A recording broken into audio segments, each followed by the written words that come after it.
Shikha begins her story by introducing herself. She says she is from Kolkata, and both of her parents are artists from the same city. She explains that at one point, her parents received a job opportunity in Dhaka, Bangladesh. Because they had to relocate quickly, they decided to take help from a broker to find a house. The broker showed them a flat that was available at a very low rent, and because they needed a place urgently, they agreed and moved in. Usually, paranormal activities don't begin suddenly. They build up slowly. The same happened with my parents. From the very first day, they felt a strange presence in the house, as if someone was silently watching them.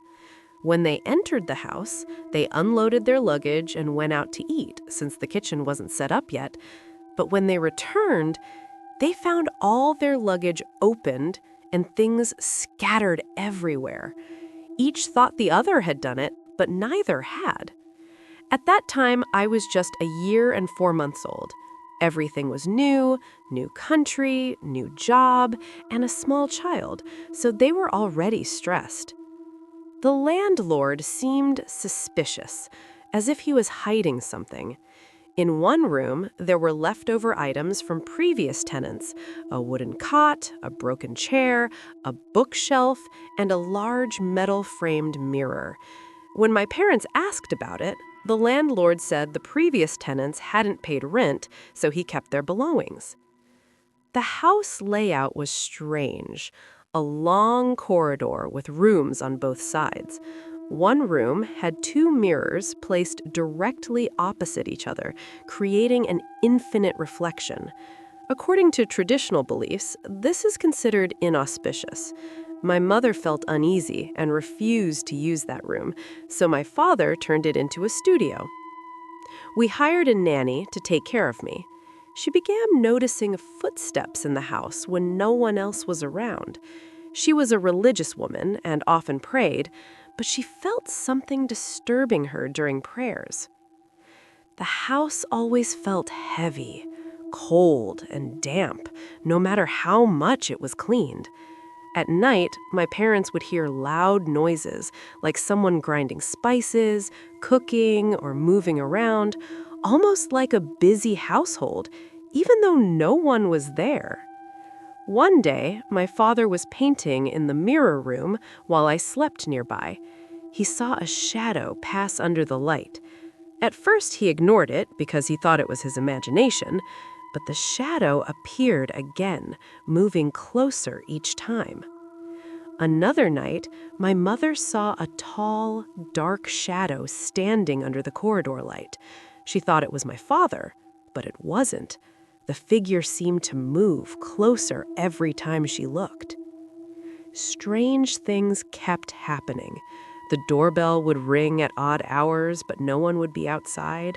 One afternoon, the nanny opened the door thinking my father had come home. A man entered silently and sat down, but moments later, he vanished. That evening, when my father returned, he said he had never come home earlier. My health also started declining.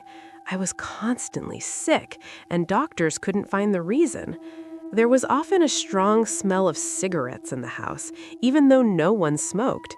My mother even confronted the neighbors, but they denied smoking. The situation worsened. Objects moved, things disappeared, and the atmosphere became unbearable.